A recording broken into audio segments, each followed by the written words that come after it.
The CIA has concluded that Saudi Crown Prince Mohammed bin Salman, known as MBS, ordered the killing of journalist Jamal Khashoggi, according to reporting by NBC News and The Washington Post, among others. But President Trump is not convinced by his own CIA, and he says he does not need to hear the recording, which allegedly documents Khashoggi's murder. We have the tape. I don't want to hear the tape. No reason for me to hear the tape. It's a suffering tape. It's a terrible tape. Joining me, NBC News national political reporter Josh Lederman and the vice president for the National Security Program at Third Way, Mika Ouyang. Josh, first to you. The CIA has concluded that MBS was behind the killing. Walk us through how we got that reporting and what it shows. Well, this started to come out, Katie, a few days ago that the CIA had this conclusion that Crown Prince Mohammed bin Salman ordered the assassination, different, of course, than what the Saudis have been saying for weeks, that he had nothing to do with it, did not know about it. Within about 24 hours, the State Department and the president started to take issue with that reporting from NBC News, The Washington Post, The New York Times, basically every major news organization that was reporting on this CIA assessment. They are trying to say there's no final conclusion. I don't exactly know what final conclusion means. They're trying to split hairs there in a way, but we're very confident in this reporting that as far as all of the information that the CIA has gathered at this point, and that they have briefed both the House and Senate Intelligence Committees on this information, as a matter of fact, that all signs point to Crown Prince MBS ordering this assassination. Okay, so that's what the signs point to. It's what the CIA is saying. The President of the United States is not accepting that as intelligence, or he says it's premature. He said similar things about Russia and the way that it attacked our nation in our last election, in the 2016 election. That obviously was because people were saying that they were helping Donald Trump. How does not acknowledging that the Saudi Crown Prince was behind Khashoggi help Donald Trump here, Josh? Is that a fair way to ask that question?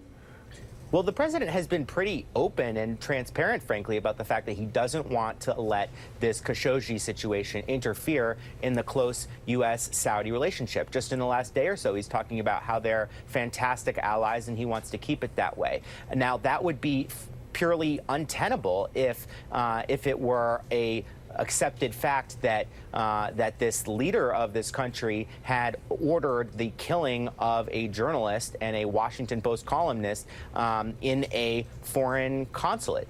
So the only real way to be able to paper over this so that the U.S. can maintain selling all kinds of arms to the Saudis, partnering with them, supporting their campaign in Yemen, is if there's some distance between the Saudi government as a whole and the actions of what the Saudis are saying were basically rogue actors. So it's very important for Trump to be able to say, this is terrible, it shouldn't have happened, but that it didn't come from the top. But it doesn't seem like, Mika, he's got a leg to stand on when it comes to that. The CIA has concluded that MBS was behind the killing.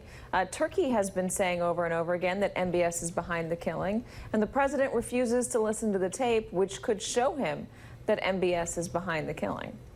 That's right, and it's really disconcerting what this says about the president's relationship with its own intelligence community here. You know, we have a lot of intelligence agents out there all across the world at risk to their lives trying to gather information to bring the President of the United States the truth. And here you have the President of the United States saying, I don't want to hear it when it conflicts with my views of these governments. But what does that mean in a broader way, in a broader national security way? What does that mean for us? What does that mean for the way we operate?